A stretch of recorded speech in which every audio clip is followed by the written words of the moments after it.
Jesus wasn't concerned because he thought that Jesus' attention was on the woman with the issue of blood. But what he didn't understand is Jesus can see all things at the same time. Jesus knows all things. When we think that God don't see and we think that God don't know, God see what's going on. So God knew that his daughter was dying just like he knew that the woman had the issue of blood. But what I love about the Lord is he can do so many things at the same time. He can do so many things at the same time. So even when he was thinking, my daughter is laying here and she dying, I love God because Jesus took care of two situations at the same time. Jesus dried up the woman that had the issue of blood. He dried up the blood that she had flowing out of her for 12 long years, and then he turned around and went, but look, this is what I love about Jesus. Because he could have just sent his word. Because we do know in the Bible, he said that he sent his word and healed him. So the only reason he didn't send his word is because Jairus asked him to come. But if he would have said, Jesus, send your word and heal my daughter that lay down lying, he would have brought her from the dead with just one word. But he propositioned Jesus to come. So he wanted a personal experience with Jesus at that time. He wanted Jesus to be in the midst. He wanted to know that Jesus was right there and all his concern was on his daughter that lay there dead. But all the time Jesus knew the daughter was not dead. The daughter was just sleeping. But the people that was around him, they began to murmur and complain and laugh and say, what you mean? She sleep. She dead. We checked the pulse. It ain't no heartbeat. She ain't coming back to life. She dead. All right now. So you know, just like Jesus had to kick them out, you gotta kick the naysayers out of your life. The naysayers come in and say, oh girl, you ain't gonna get through that. You ain't gonna get that healed. Girl, I don't even know why you keep on bothering that. What you need to do is just let that alone, because I'm telling you, girl, ain't no life in that. That's dead. But you gotta have enough Jesus in you. Thank you, Lord. The devil is a lie. Because God don't think the way we think. God don't even analyze things the way we analyze. God just speak it and it's done. And the reason why he can speak it and it's done, I said this when I was here one time before, is because God is the Word. Let me prove it to you. That's right. John 1:1, the Word simply says, in the beginning was the Word. And the Word was God. And the Word is God. Amen. Amen. So, if in the beginning was the Word. And the Word was with God. And God was the Word. What you think the Word gonna do with the Word? The Word, I told y'all before, the Word got to do what the Word sent it out to do. That's it. If the Word say, go heal them, then the Word gotta go and heal them. And the Word can't come back to the Word and say, I couldn't heal them. The Word got to come back and say, look, I went out and I did what you told me to do, and now I see life. I see that situation coming. I see that situation coming to life.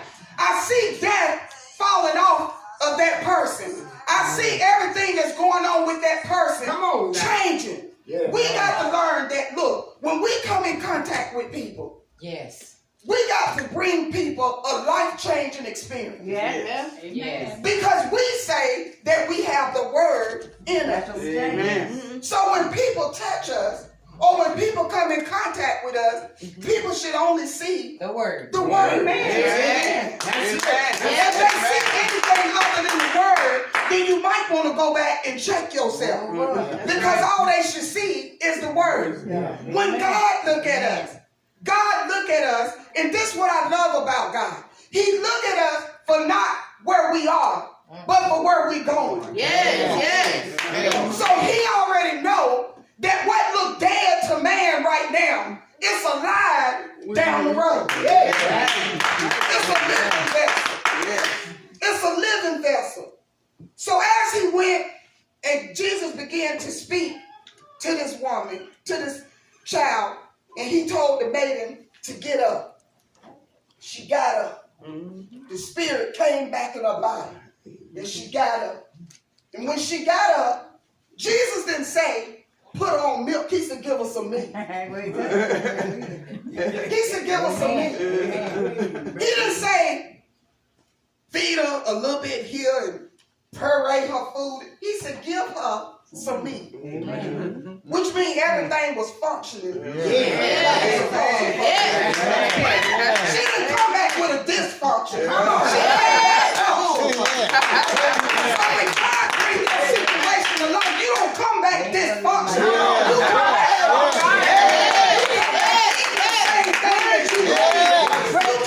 drinking the same thing that you was drinking. You come back functioning. And you know why you come back functioning?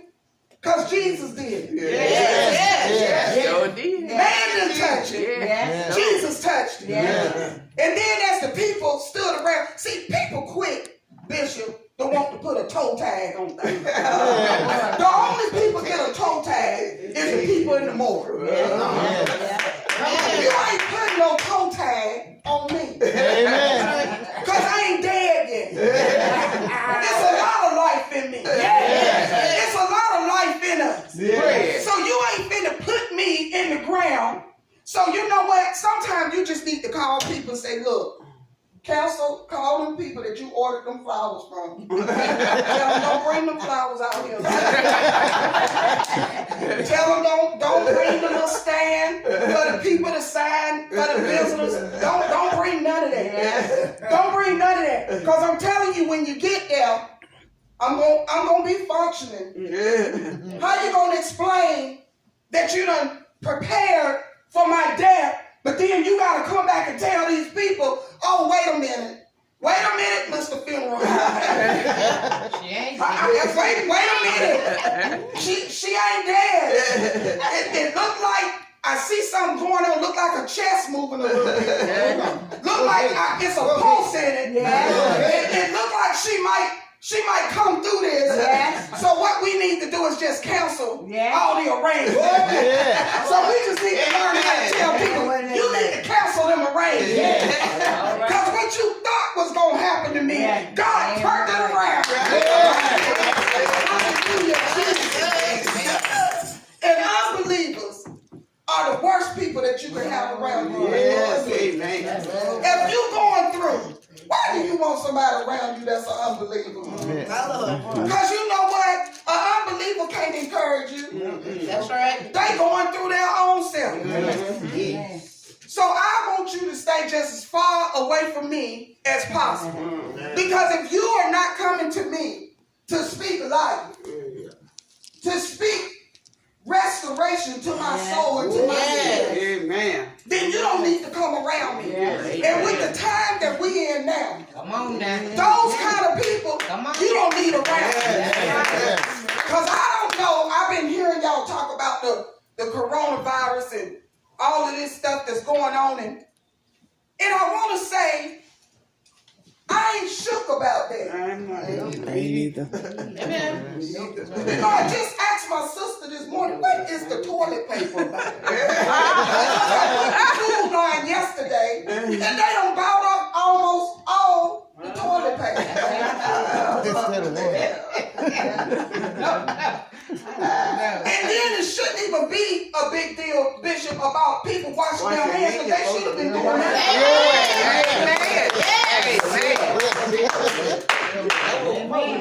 So if folk wasn't doing it, I'm not understanding that. Why you want to wait till a crisis comes? To wash your hands?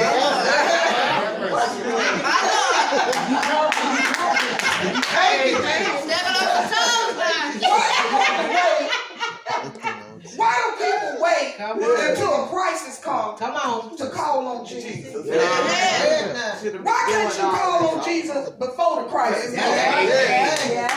Why didn't you fast and pray before the crisis came? See, I believe if Jairus, and I'm not saying that he wasn't in a place, but I believe that he had been in a place where when his daughter did die, he wouldn't even have to call on Jesus. Because he said, greater works shall we do. That's it. So he could have spoke the word over his own daughter. That's right. And his daughter could have got on up just like Jesus got on. I did. But because we don't prepare ourselves for tragedy, a lot of times we don't. Because a lot of times people just go on through life like ain't nothing gonna happen. But then when the tragedy comes, it's just like when folk die and they ain't got no burial. No. Why you didn't have no insurance? The Bible tells us that it's a woman wants to die. So when you die, who you think gonna pay for it? You gotta be prepared for these life-changing experiences. Amen. You gotta be prepared, and you gotta have people in your corner that can walk you through these situations that's coming up in your life. Preach it now. When you need God to move for you, that's the last thing you need is somebody telling you, don't bother Jesus with that.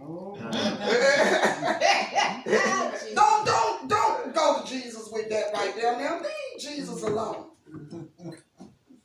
No, what you need to tell them is in the time of trouble. He's right there. He's right there. And as long as I'm righteous and I'm living according to what the word says, he gonna be right there. That's why I'm not worried about the coronavirus, because the righteous, we gonna be well. Now the only way you need to worry is if you slipping and sliding, dipping and dabbing, doing things you don't have no business doing, then you might want to worry a little bit. But for the saints of God, we shouldn't have no fear, because you know what? He put the coronavirus here. Come on now. He already knew. So if he already knew, he already knew that his people needed to be covered. That's right. He know everything. He don't miss a beat. That's it. He don't miss it. He see everything. Well So he knew the ones that was going to be affected, and he knew the ones that wasn't going to be affected. That's right. But the world, Bishop, wasn't ready. They wasn't They wasn't ready. Amen. But God had the church prepared. Because God kept speaking through the prophets, through the mouthpieces, and God kept saying, trouble is coming. Trouble is coming. Get your water. Get your oil. He was speaking. He was letting us know to get ready because trouble was coming. And he was letting us know that when trouble comes, we don't have to worry about being in a dead state. That's it. Because we was going to still be alive. Because I'm telling you, I still believe that the world going to have to come to the church for what they need. So everybody I ain't going over there, I ain't going to church. They hurt me 15 years ago.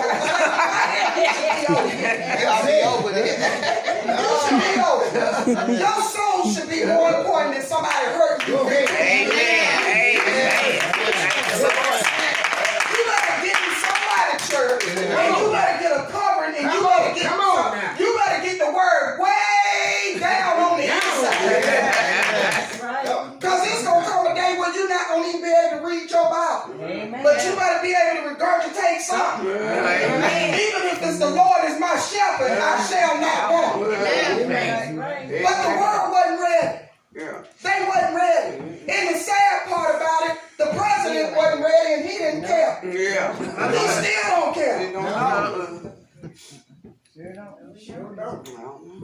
They try to deceive the world but they can't deceive the real church. Amen. They can't deceive the real church. Because God gonna always let us know what's going on and what's coming. Yes, Lord. He gonna always have a mouthpiece Yes. to let us know what's coming and what's going on. Yes. So just know that some need Jesus to speak while others need Jesus to touch. Amen. Everybody got a different Amen. whatever they need from Jesus. Yes. Me, on the contrary, I need both. Amen. I need him to speak into it. Amen. But you know, some people all right with him just speak. Amen. But every now and then, Bishop, I need a touch. Amen. I need to know that he still know I'm down here. Yes. I need to know that he still sees what I'm going through. I need to know that he still, his eyes is too. Yes. He sees. I need to know that. I don't just need God to just speak into my life and speak into my spirit. I need a touch from the Lord. Yes. And know this, that some of us, we just a word away from our miracle. While others are just a touch away from that. Say it. And the miracles come in all shapes, different forms and fashions. Yes, yes. So some of us, we right there on the brink of him touching us and the miracle manifesting. And some of us are right there on the brink of him speaking and the miracles manifesting. It don't matter how the miracle manifests as long as the miracle comes to pass. So it don't matter how God do it. All I want God to do is do it. Amen. Hey. Unbelief of others can hinder the manifestation of God's power. Amen. Amen. That's why you can't be around them type of people. Amen. Because what you know is what you know. What you know God said he gonna do for you is what God said That's he it. gonna That's do for it. you. Amen. I'm winding on down now. Help yourself. It's only so much that we can take or do before we find ourselves saying, God, you know what? I thought this was a really bad situation. But I understand that it ain't what it looked like. Because it ain't. When the money look funny, it ain't what it looked like. Because it ain't. When the people talking about you, Elder Brown, it ain't what it looked like. Because it ain't. Because in all reality, they ain't hurting you. They hurting themselves. Because God said, touch not my anointed and do my prophet no harm. So when people come up against you and you're in right standing with God, they not doing it unto you. They doing it unto you. He gonna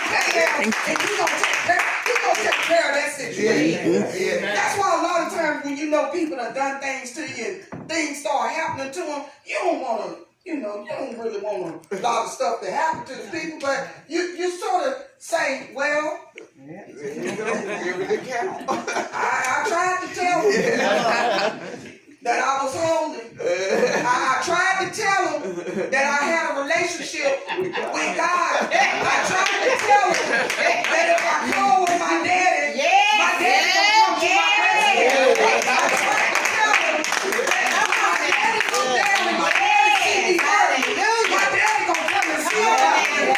I tried to tell them, but they didn't want to listen.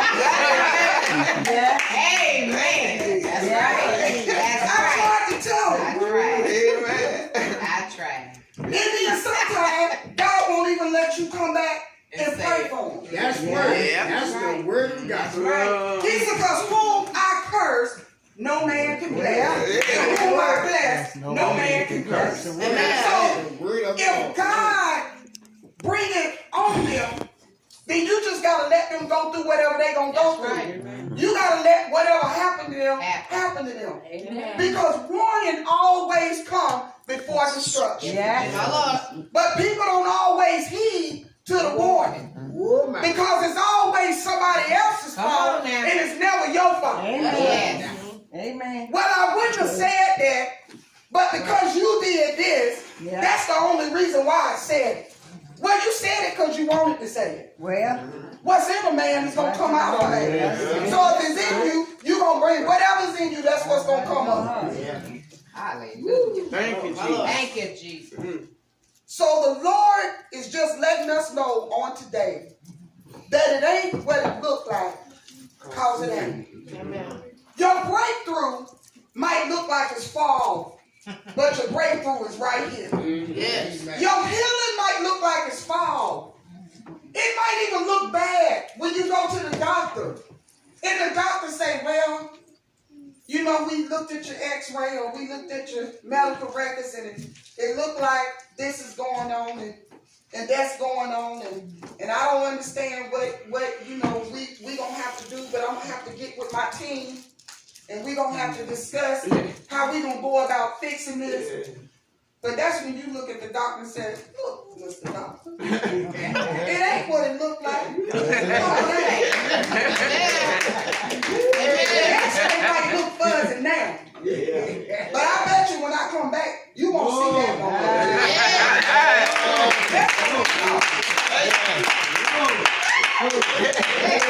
That's gonna be gone. And then that's when you go back and you sit in the doctor's office because you got confidence. Because you know God, you know your daddy done heard your prayer. So you go back to the doctor's office and you just wait for him to confirm what God done already told you. Because you already know that it's God. So when they come back here and they real smooth with it, they say, well, you know, I know last time you was here. We saw this on your x-ray and we saw this in your mouth. But as of today, it ain't there. It don't look like you in a dying state right now. It look like you in a lively state. You shall live and not die.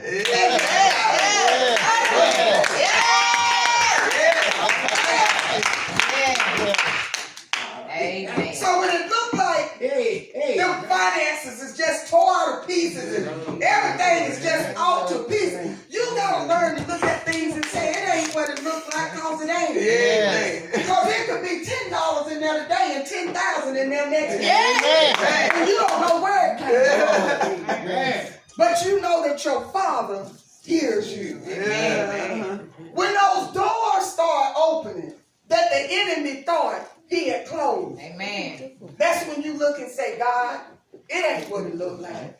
Cause it ain't. Amen. This door might have closed, but you opened up this door right here. Amen. So God is always, and you gotta always see yourself coming out. You gotta always see yourself coming out. That's why you gotta keep in your mind, it ain't what it look like, cause it ain't. You gotta always see yourself out of your situation. Because God always see you out of your situation. You know why he see you out of your situation? Because sometimes he allows you to be in it. So if he allows you to be in it, then why you don't think he gonna bring you out? He see victory at the end of it. Because he already know it's done. Amen. So we gotta always see ourselves out of things when the enemy try to tell us that we stuck. We out. We out. We don't even need to worry about, really, to be honest with you, a lot of our family members being saved. Because if they connected to the bloodline, God wants to see us happy. He wants to see his people happy. So your seed gonna be blessed because you blessed. Amen. Your seed gonna be saved. You know, it's a lot of times my mama used to tell me, she said, I ain't worried about y'all. She said, I ain't worried about y'all. Because I took you to church. I introduced you to Jesus. I showed you the way. And I taught you right. And whether you didn't want to go to church or not, I made you go. Well, you know these days kids got options. They got options. Let's not even talk about the kids. Even the grown folks got options. I think I'm just not going to go today. But then next week you talking about some, God, can you please do this for me and do that for me? But you can't give God one day. 1 day. 1 hour. That's what he said to them in the garden, didn't he? Can you not just pray 1 hour? Them jokers was sleeping. Sleeping in the time of trouble. But we got to know that God got us. Yes. And whatever is going on, it ain't what it looked like because it ain't. Amen. And I wrestled and wrestled and wrestled this week, Bishop. I said, what in the world am I going to say? What am I going to do? Lord, what you want me to say? What you want me to say? What you want me to say to your people? I didn't get it till last night. I didn't get it till last night. Then he woke me up and he started ministering to me about some different things. And I said, okay, God. I said, I'll go that way. And he started ministering to me about 2 Corinthians 4:17. For our light afflictions, which is but for a moment. That's it. Light affliction. That's where I was right there last night. So God, you spoke through these men of God. Yes. So they could let us know today that the light affliction, Yeah. That's it. it ain't what it looked like, Bishop, because it ain't. It's a light thing to God. Yes. It ain't even got no weight on it. It's just a light thing to God. Yes. We make it bigger than what it is. That's it. Blow it out of proportion. We make it bigger than what it is. Yes. And God's sitting up there saying, look, it's light. Just don't even worry about that part. I got you. Don't even worry about that. I got you. Just Yes. look, keep it moving. Don't worry about it. Yes. Thank you. Thank you, Lord. I tell them sometime at work, Bishop, I said, y'all need to get the gym mentality. That's the gym mentality. I said, yes, J-I-M. Just in motion. We all need to keep the gym mentality. We just in motion. Amen. Sometimes you need to introduce them to Kim. Keep it moving. Keep it. If he ain't coming to bring me no good news, keep it moving. Kim and Jim will help you. Kim and Jim will help you. All right now. They'll help them themselves. Yes. They'll help them. But I'm telling you, I love God with all my heart because I know Thank you, Lord. that everything that go on with me is working for us for far more exceedingly and eternal weight of glory. Yes. So it's working itself out. Working it out. And the apostles back then, when they had this word that we have today, they couldn't have spoken that or wrote that if they didn't deal with a light affliction. Oh, man. And then they didn't faint. Right now. They didn't give up. Come on now. They didn't sink. Come on now. They didn't throw in the Come on towel. now. Yes. They kept it moving. Yes, indeed. Because they knew it ain't what it looked like. Yes. Because it ain't. Yes. It's just a right thing. Yes. So if we start looking at some of these things that come up in our life, Come on. that's a small thing to a Yes. giant. Thank you. A small thing to a giant. Y'all know what happened? David was a little dude. Goliath was huge. That's right. A small thing to a giant. Yeah. But once he got that sling, Yes. and he threw it, hit him in the head and knocked him out. That's what we got to do. We got to have that mentality of David. We got to learn to slay some things. Leave that stuff where it is. If it ain't helping you in your walking, it's not taking you where you need to go, leave it where it is. That's it. That's it. Leave it where it is. Right now, we don't need no extra stuff that God didn't give us. That's it. If he didn't add it to you, don't take it. Amen. Some of us taking on stuff that God don't even want us to have. That's right. Man. He don't even want us to have it. Because he keeps saying it ain't what it look like because it ain't. You the one picking that set up and carrying that from here to there and here to there and here to there. Sometimes you just gotta let people do what they do. Yeah. That's it. If you wanna ride in the ditch, go right ahead. Go right ahead. But I can tell you this, I ain't coming with you. I'm not coming with you.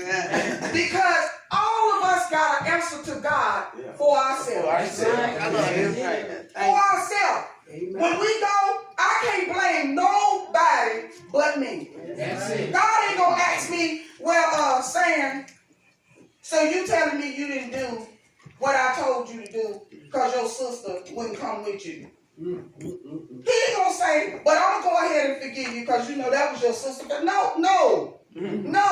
I tell my mama all the time, and I'm getting ready to close. You raised me, my sister, and my brother right. You brought us up in church. You showed us the way. So my sister had this thing, Bishop, where she's constantly blaming my mama for things that happened to her throughout her life. So I told my mama, I said, Mama, let me help you. Whatever I did it because I wanted to. It didn't have nothing to do with you. It didn't have nothing to do with my daddy. It didn't have nothing to do with my auntie. It didn't have nothing to do with my grandma. If I did it because I wanted to. Because when I was in your house, I was never introduced to drugs. But when I left your house, I was. But the word was in me. And I could have made the choice, Bishop, to say, I ain't going down there because my mama taught me better. But I didn't. Because we make our own choices. Right. Amen. We make our own choices. And God's so good, He allowed us to make our own choices. Yes. He is so big, Bishop. He could have made everybody in the world saved if that's what He wanted to do. That's right. He could have just said, everybody in the world is just saved. But you know why He didn't?